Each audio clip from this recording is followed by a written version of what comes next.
ह्या एवढ्या मोठ्या बॉक्समध्ये काय ते आता आपण चेक करूया.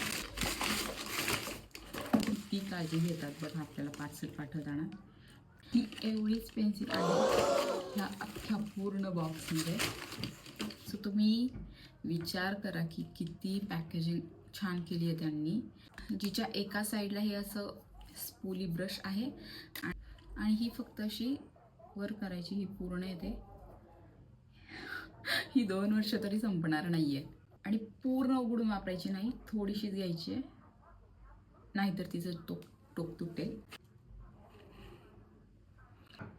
आयब्रोज डिफाईन करण्यासाठी ही मागवली मी. ब्राऊन कलर कसा छान वाटतो ब्लॅकपेक्षा. ब्लॅक जरा डार्क होते. वाव. तुम्हालाही तुमचे आयब्रोज छान दाखवायचे असतील ना, तर ही मस्ट आहे eyebrow pencil and it's from Hillary रोडा.